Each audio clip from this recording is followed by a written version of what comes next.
Good evening, my friends, and I do mean that, good evening. Why? Because it's night. In fact, it's perpetually night here in the Empire. Thanks to a spell cast by our benevolent overlord, Manfred von Karstein, we don't have to worry about the sun. The residents of Sylvania, we can rise up out of our graves because it's hidden behind this beautiful night. We don't have to worry about burning alive. We don't have to worry about sparkling. In fact, we can kick those witch hunters out. We can feast on their blood and go about living again. Living again? We're undead. Unfortunately, the turds at the Empire don't like this. They don't like the fact that it's perpetually night in one of their little states. They also don't like the fact that Manfred officially seceded from the Empire. They also don't like the fact that Manfred stole Nagash's crown from their vaults and is clearly up to something. So unfortunately, there's going to be a throwdown. And we're just going to have to fight it. The vampires are going to have to rise up and push him back. So what the hell is Luke talking about here? He's going on. What is this? This is Sigmar's Blood. Now, this was a book I kind of ignored and dismissed right away. I was like, what's that? Who knows?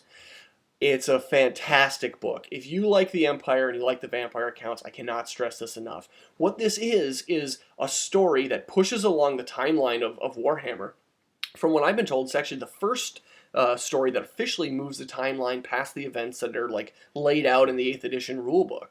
This one is like, here's what's happening, here's what Manfred's doing in the story, and you get to play through it. You get to either be the side of the vampire counts, trying to do its dastardly things, or the Empire. Now, the Empire is really pushing hard in the north of the Empire, trying to hold chaos back, and they're not doing well. And they're able to send just a small contingent of guys and a couple of reinforcements to help out as they try to sneak into Sylvania to stop Manfred. Now, they can't just go in like crazy because Manfred isn't like Conrad or Vlad, if you've read the stories. He's not insane. He's not bloodthirsty. He's actually incredibly smart and hides for like thousands of years if he has to. So they have to kind of sneak in and draw him out into battle, not just go running in. And that's what this book does. You read about the backdrop, the story, what was happening, and then you get to play 4 battles that each one affects the next one and affects the overall story. This book walks you through it. It's full of maps, it's full of backstories, it's full of great art. It's badass. This is a battle report about the first one, and I'll take you through as much as I can. I wanted to take pictures of all the cool art and pages, but that's copyrighted stuff, so I don't want to get in trouble. I'll do my best to explain what's happening, but suffice it to say, if this interests you at all, I think you will like it, and I hope Games Workshop does more of these because I've been having so much fun reading it, and we've just played the first game. It's great. So here it is. Look at the size of this board, people. Yeah, it's a small game. We start off in a very small game. In fact, it's about 700 points. That 700 points is what I'm kind of estimating here. And a lot of it's core. Yeah, it kind of sucks. So this is the story. In this first story, the main contingent of Empire broke into 2. There's basically a witch hunter leading one, and an art collector, and I think it's a Grand Theogonist as well, leading the other group. So it's Volkmar, if you're familiar with them, and Archlector Castlein. So those 2 are basically going off, and you're going to play with them in the second battle. Right here, it is a witch hunter, and the witch hunter is basically like his goal here. You can see that there's a tower on the left. In fact, let me show you another picture. This tower now on the right is Deathwatch Knell. There's like this mechanical signal, and what the Empire wants to do is raise the signal so that the College of Light Mages can like see that, oh my god, there's trouble, we gotta help out. They're going to do this, and all of a sudden this necromancer rolls up, Gorst. He rolls up and he's like, no, I'm totally gonna kill you. You are not raising that signal, and that's the battle. So the game itself sets up the terrain. It gives you exact, here's where you place it, here's what you do, and then here's where the deployment zones are. It's got rules for everything, and this first one's pretty great. So here's what happens. The vampires deploy in the red zone, the Empire deploys in the blue zone, and we're about 16 inches apart, go. The goal is to kill each other. Now, either side gets 2 extra victory points if they kill the general. So if you kill the necromancer or if you kill the witch hunter. You get 1 point for winning, and it's not really a point, but the Empire are trying to get to that tower, and if they manage to have someone enter it and raise the signal, then at the 4th battle in this campaign, it has a benefit. If they don't get to, it doesn't hurt them too much, but it means some of their guys can't come on in time, have to wait for a couple of turns to come into the game. So these are the deployment zones. Basically, it's just a couple of blood forests there, some impassable terrain in the middle, and then the tower. So here's how we deploy. I'll take you through kind of who they are and why we did this here in a second, but you can see vampires on the bottom, Empire at the top. So here's what the vampire counts have.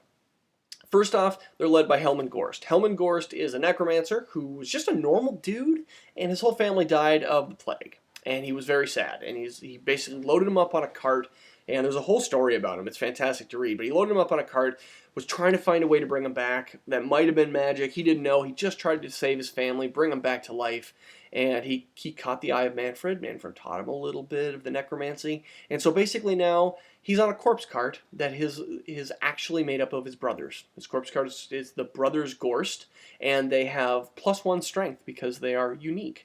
Basically, that's kind of the theme of everything here.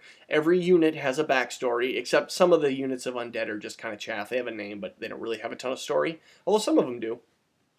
And then they all have little tweaks, usually. The Empire is full of them. And Gorst himself also has that. Besides the corpse card, he is a level 2 necromancer. He does not know invocation, so he cannot heal units, with the exception of the vampire lore attribute, but he does know Van Hells, and he knows Gaze of Nagash. He also has the Cursed Book, which is a fantastic magic item, and he's a level 2 necromancer.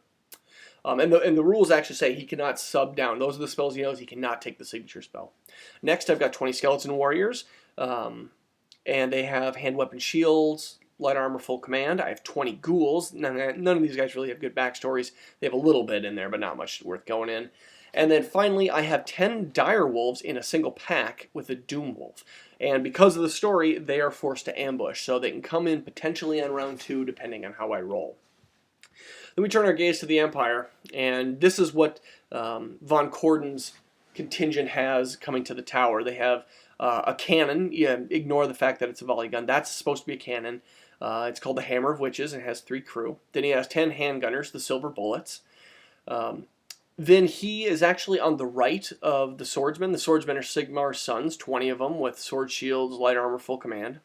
Von Corden himself is a witch hunter with a great weapon and a hand weapon. He has a brace of pistols as well, light armor. He has the White Ring of Templehof, which will let him generate 1 spell from the Lore of Light. He can sub down to the signature, but then it is a 1-use only. Cast that spell, and it's a bounce spell, so no plus to cast. And he has to pick Gorst as his target, his witch hunter target, to basically go all religious on and kill. So that's pretty cool. And then finally, 8 Knights of the Blazing Sun with lances, barding, full command, full plate, and all that good stuff. So after we deploy, the vampires have a +1 to go first because of just the scenario itself. They sneakily snuck up on the Empire, but I rolled poorly, and the Empire get to go first.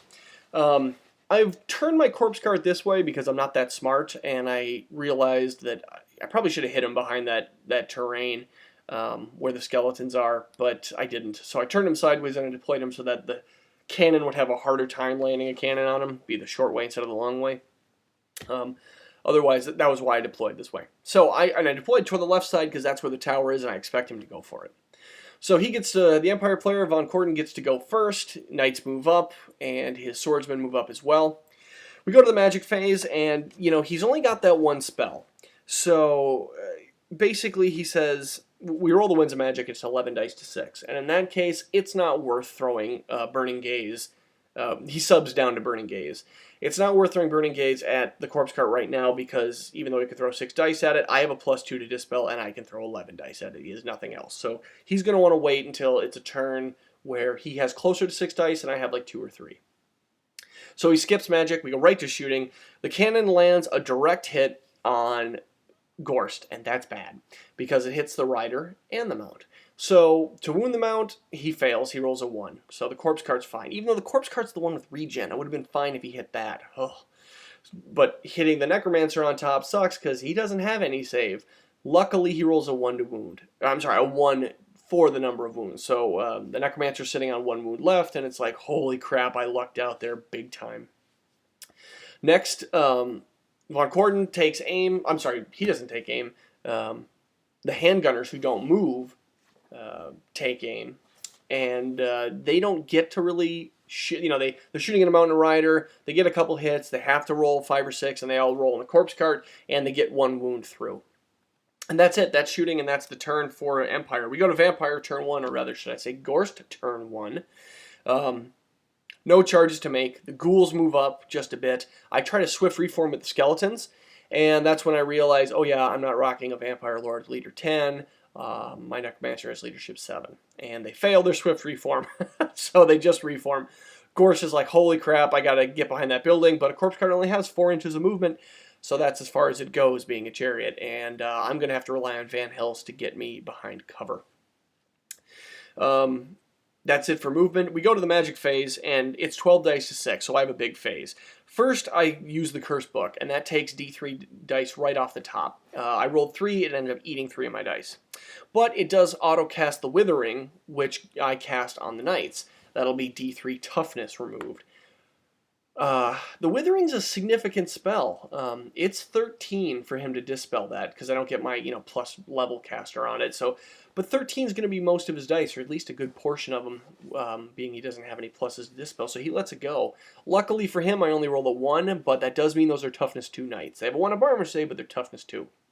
So, I've still got 9 dice left. I throw 4 at Gaze of Nagash now, because it's a strength 4. It will wound knights on 2s.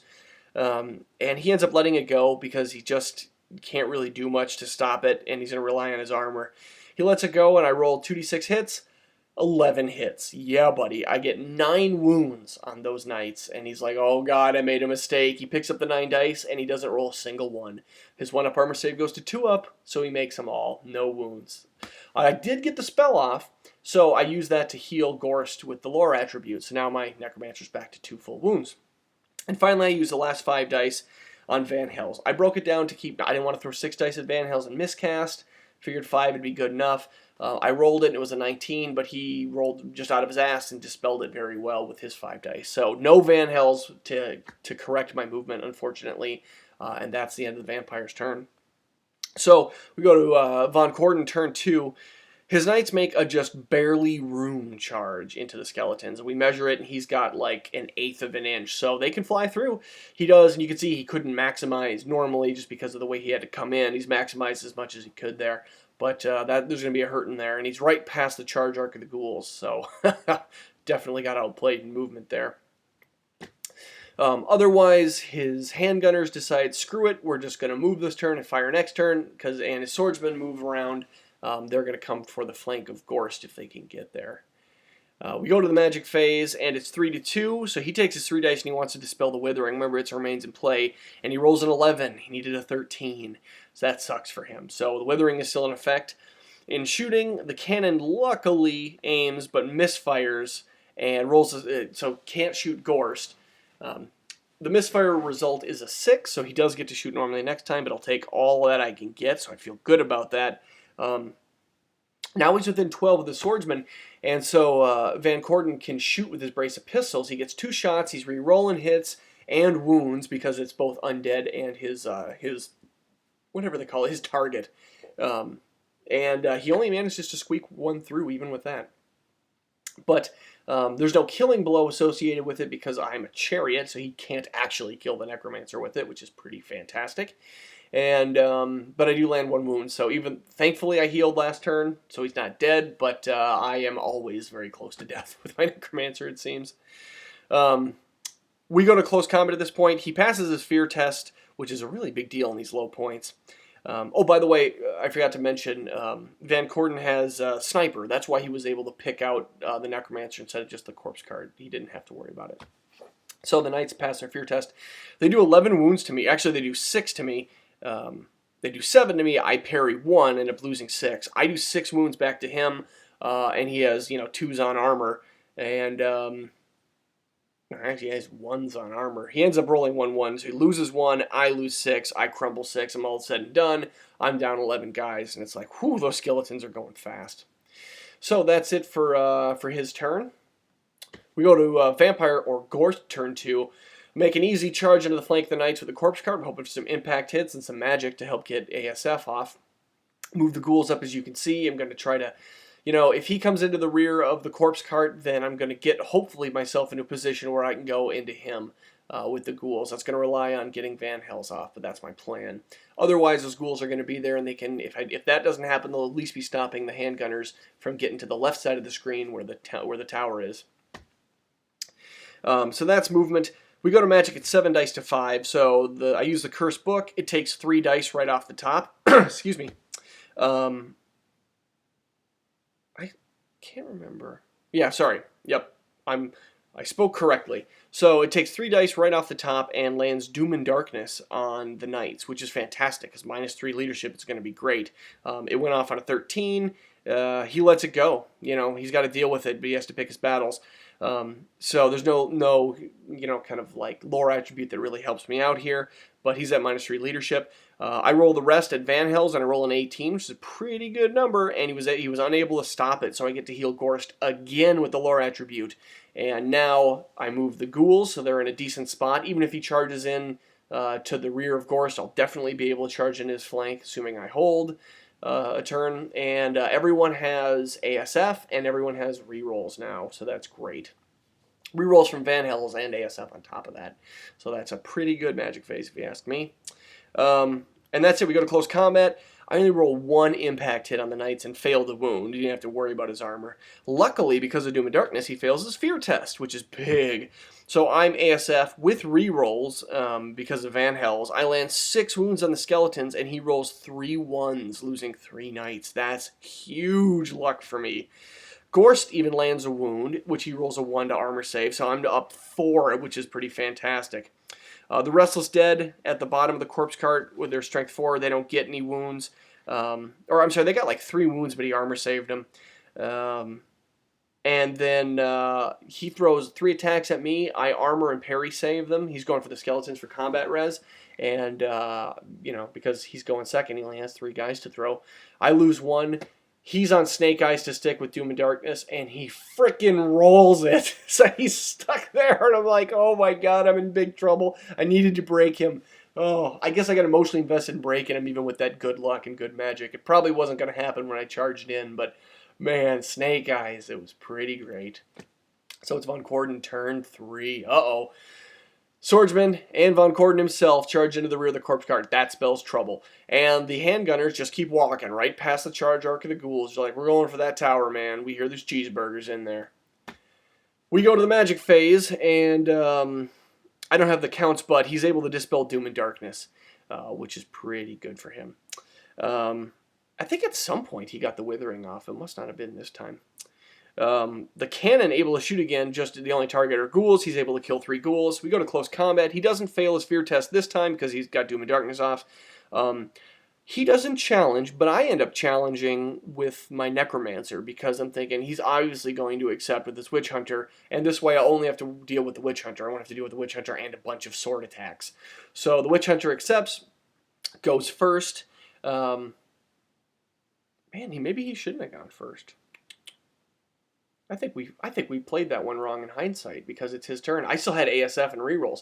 Anyway, it probably wouldn't have done that much, but he killed Gorse right out, and the corpse cart ended up landing 1 wound on Van Corden himself. So my Necromancer's dead. Now everyone's about to crumble. The corpse cart's still there, but yeah, it's not going to be that good. The cavalry decides to swing, and they do 4 wounds. I save 2 of them, but when it's all said and done, with combat res, everything crumbles. And they're crumbling not just because of combat res, but now they're crumbling because of loss of the general as well. So I roll for the ghouls for loss of the general, and luckily they don't lose any. And now the game's in a lot of trouble for me. So we go to Von Gorst. I don't even know if you call it Von Gorst turn 3 because he's not around anymore. But I crumble, even though I did at the end of the turn, I didn't lose any from crumbling. I lose 6 this turn, so that's not good.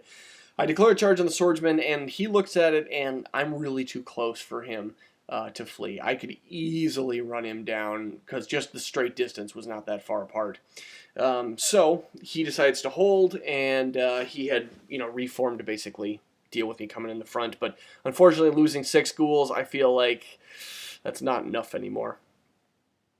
And I actually lose 1 coming in on the stand and shoot from the Witch Hunter's brace of pistols. So luckily for me, the dogs come on this turn. I rolled the 2 last turn for them to come on, but they do come on this turn, and they come on after the crumble phase, so I get them at least for 1 turn here.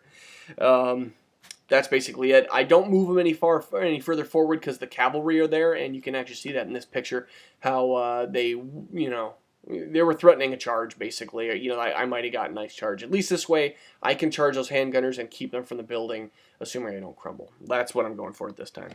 So in close combat with the ghouls, he fails fear, and like an idiot, I totally forget to allocate tax at Van Korst. I'm like, or at Van Corden, sorry. I just go for rank and file, and that's just a big old blunder on my part. Van Corden doesn't actually have to worry about fear, but the unit does. So I end up killing 5. I do 8 wounds, and he armor saves a couple of them. And I do 5. He's still steadfast, and he sticks. But it's a little dicey. There's no BSBs in these little point games, but he still sticks. And that was when I was like, oh, I could have put so many attacks on Van Corden. But I did win, so I didn't crumble. That's not too bad. Turn 4 for the Empire. No charges. He just moves his handgunners up, and he agonized about this for a while. He moved his knights so that they couldn't, they were just outside of range to panic, but he's got his handgunners in such a spot now that he can, if he survives, he can walk to the building and get in normal movement. Remember, you can't march in a building, you have to go normal movement into a building to be able to take it. He's also kept the dog, so if I charge him, I'm in his front, just barely. He got it like literally as far as he could for that. And he will still get a stand and shoot on me. I'm pretty sure. Now that I think about that, he might not have got a stand and shoot. Anyway. We go to a shooting phase, and the cannon takes aim down the flank, kills 1 dog. That's pretty good, because he totally could have killed 5 dogs. I'll take 1. That's just fine by me. And here's just a shot at the end of the turn. I guess it's not a shot at the end of the turn. We haven't gone to close combat yet. Just a shot of, I guess, at the end of movement. So at the end of the turn with close combat, yeah, this time I'm like, no, I am swinging at your general. You've killed mine, it's time to kill yours. And I allocate 9 attacks on him, because ghouls have 2 attacks. 9 attacks, and I roll like butt. Like, I think I only hit twice, and both of them failed to wound. Like, he only has 1 wound left. I easily could have killed him, and it was just one of those bad luck rolls, which sucks. He does not have that, and so he kills quite a few. When it's all said and done, I crumbled a couple, and I lose 2. I have 2 left, and that might not survive the beginning of my next turn. So we go to my next turn. And I immediately crumble and lose 3 dogs, and I declare a charge. What else the hell am I else going to do? So I declare a charge. He stands and shoots. And this is where it might have been a mistake, because I don't remember if pistols are quick to fire. I actually don't remember that off the top of my head if they are or not. Anyway, we played it as if he got a stand and shoot. If that was wrong, big deal. And he kills 5 on the way in. So as you can see, there's only 1 dog left. There's no other shooting, and I've got no magic. We go right to close combat. This is awesome. He fails fear, which is big for me. And that's a champion direwolf. Something I would never buy on my own normally, but that's a champion direwolf. I charge in, he fails fear. He doesn't do anything to me. I do 1 wound to him. I have 2 attacks, but I miss 1. Do 1 wound to him at strength 4, and I win by 2. So now he's steadfast, but he's on like a 7, and it's a big deal if he makes it, and you can see the dice, he rolled a 5. So we're laughing. We're having a fantastic time at this, because all these little piddly units are just, it's just so important, these things like fear and just like 1 break test and how many single dogs you have left. It's just hilarious. So actually, if he would have got a stand and shoot, if he wouldn't have got a stand and shoot, that might have made a big difference. I don't know. Who knows? But that's it for Vampire's turn. You can see I no longer have any ghouls. They just did not survive the crumbling. So on his turn, he moves up, and he's getting as close to he can to give Inspiring Presence of +1 leadership out, but he couldn't get close enough. So we just go right to close combat, and during close combat, he's not able to land any wounds on the dogs, but I'm not able to land any wounds on him either, and he has a banner in there. So banner and a rank, I've already crumbled. Boop! And that's the end of the vampires. So unfortunately, it is a full 3 points for him for killing me, and on top of that, he is, I mean, this is only turn 5 for him, so he has 1 more turn to walk right into the tower. I was trying to hold him back, but it didn't work. So that's pretty good for him. So we look at the experience chart at the end. Von Corten himself, he killed Gorst himself, so he gained the stubborn special rule. So from now on, he is stubborn. The only other thing, there's like a whole chart of things, is that the champion of his knights, actually, because they were part of a combat that destroyed an enemy, the champion gets devastating charge. Not the unit itself, just a champion. So that's pretty cool. And also, I haven't talked about this yet, but there's like this very cool sundial at the back of the book, which is like this kind of like indicator between night and day, like how oppressive is the night and how bright is the day. And so basically, he's doing pretty good. His empire are going to be at leadership benefits. He's working his way up the scale. So he like rolls 3 and drops the highest for leadership tests, stuff like that, or has a static +1 leadership. If it goes the other way, it starts becoming real bad for him, where he's at minus to his leadership just all across the board, and he auto fails fear tests and stuff like that. So it's really big for him that in this first game, he managed to win. So hopefully that'll help, and it won't delay any of his reinforcements in the final battle. The only thing I think Gorst himself, it's assumed that you don't die in these until the end. You're kind of knocked out or you're otherwise impaired, and you'll get back up a little bit later. As weird as that is to kind of stomach, that's what's happening. So Gorst, I believe, will show up with 1 fewer wounds in the next battle. I haven't really read ahead yet. But expect more battles on this coming. I will hopefully have a decent balance between explaining the lore a little bit and how we got here and what it is. But the next battle has a larger force on a normal-sized board as we work our way toward the College of the Light Mages. So I hope you guys like this. This is the stuff I really enjoy, and I can't express how much I want more of this from Games Workshop. In fact, I would really like it if Games Workshop started doing what Pathfinder and Dungeons & Dragons stuff does, where they're putting out like monthly or every other month they're putting out adventure paths. Little adventures or little games that are about this size or bigger, that have it. Here are the guys you're supposed to take, and they have slightly different rules all over the place, or they have a little unique magic items. That's super fun. I would buy any subscription to that, and I would be playing it all the time with a core group of people. And it'd be really fun to compare with other people, like to see how their battles went. Anyway, thanks for watching. I hope you enjoyed it.